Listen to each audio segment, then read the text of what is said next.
falando sobre a técnica do debate útil a dois, né?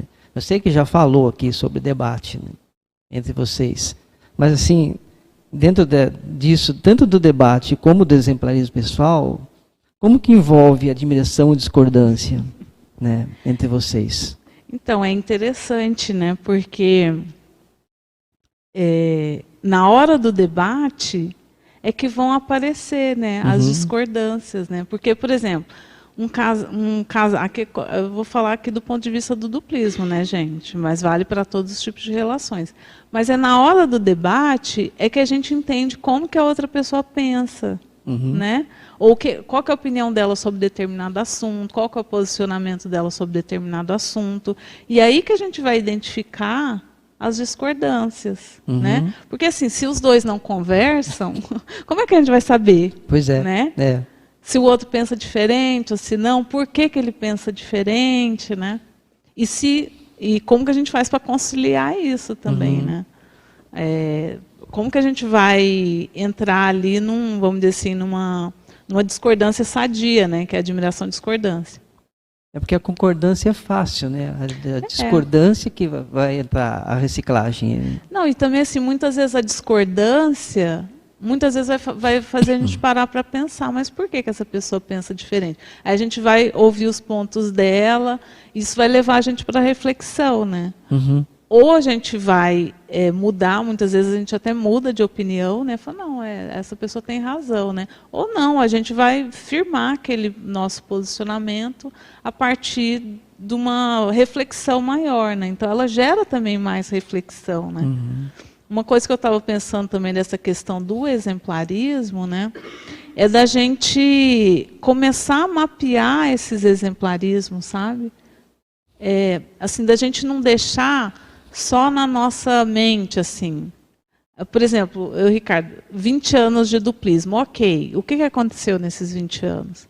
Aonde que a gente é exemplarista, onde a gente não é exemplarista? Fazer o balanço. Então, é interessante também a gente, de tempos em tempos, verificar. Então, assim, por exemplo, quando você escreve um verbete, como a gente vai ter que trazer para o debate, a gente vai ter que pensar muito bem no que a gente vai colocar aqui, né? Inclusive deixando claro, olha, isso aqui eu ainda não tenho o exemplarismo. Por exemplo, aqui na exemplologia a gente colocou, né, o duplismo mental somático avançado. Eu até coloquei, né, o esforço mútuo para a escrita e publicação do díptico. O nosso díptico ainda não está publicado, eu ainda não tenho verbação nisso, entendeu? Está a caminho, mas eu ainda não tenho. Então, assim, o que eu já tenho verbação e o que eu ainda não tenho? Né? Então é interessante a gente fazer esse balanço para tudo, né? Sim, sim. Mas no duplismo é muito importante ver assim, o que no duplismo, de vez em quando, reler o manual da dupla, ver assim, olha, daqueles preceitos ali, né, daquelas indicações que o professor Valdo fala ali, né, no manual da dupla, o que eu já consegui alcançar, o que nós, né, enquanto dupla, conseguimos alcançar e o que a gente ainda não conseguiu. Alguns desses pode ser que a gente nem consiga nessa vida, né? Tem um verbete do professor Valdo que chama pentatlo duplista.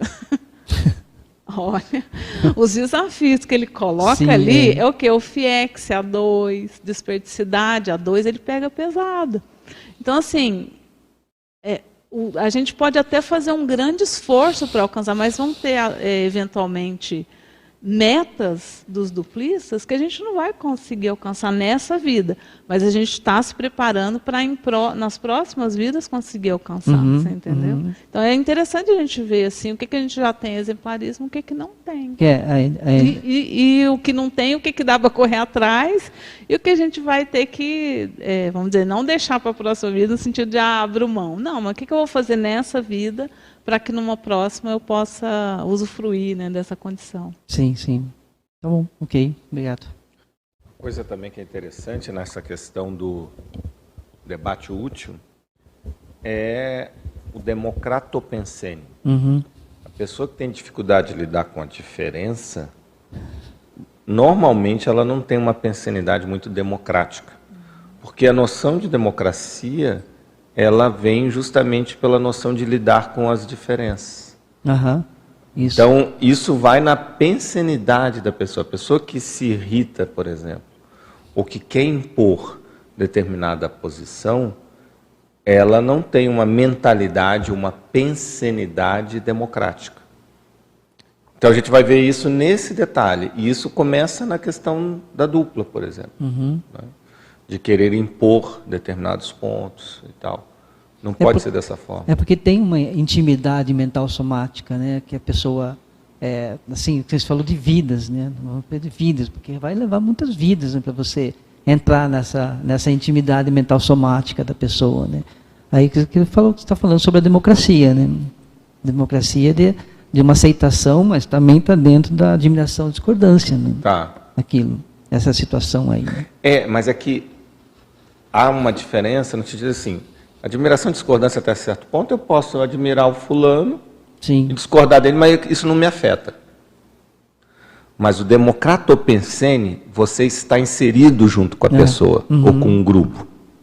E o que decidir, o que o outro opinar ou se posicionar, afeta, impacta em você. Aí é que está. Isso. Essa é uma diferença muito séria. Então, por exemplo, num casal, a posição de um sobre alguma coisa da casa. Vamos pegar uma coisa super simples, alguma coisa da casa. Aquilo impacta você. E aí?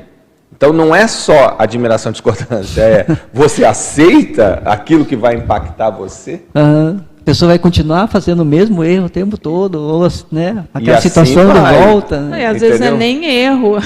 Às vezes não é erro. Não, às vezes, por exemplo, às vezes, dependendo dos tipos de atendimentos que o Ricardo vai fazendo, né, interassistenciais, reverbera em mim. Entendeu? E nem sempre é agradável, tá, gente? Às vezes é pesado. Mas a gente não está ali para isso? A gente não está ali para interassistência? Então, bora lá, né? Sim. Então tudo isso, entendeu? Então tem essas sutilezas, mas é muito sério de pensar. Né? E isso vai levando para... Aí você vai ampliando, né? Se você não tem, estou falando você em geral, tá? Não estou falando você especificamente. O democratopensene não se manifesta na sua relação de dupla, como é que você quer pensar nisso do ponto de vista coletivo, comunidade, sociedade, Estado mundial? Então, essa noção de Estado mundial vai começar intraconsciencialmente e vai começar a se manifestar na sua relação com a dupla. Por isso que o Valdo, um dos trechos mais repetidos, mais destacados sobre dupla que o Valdo escreveu, é que o processo policármico começa justamente, né, a dupla é uma pinguela, né, que ele falava, né, que ele escreveu, justamente para o processo policármico. Então, tem a ver justamente com isso.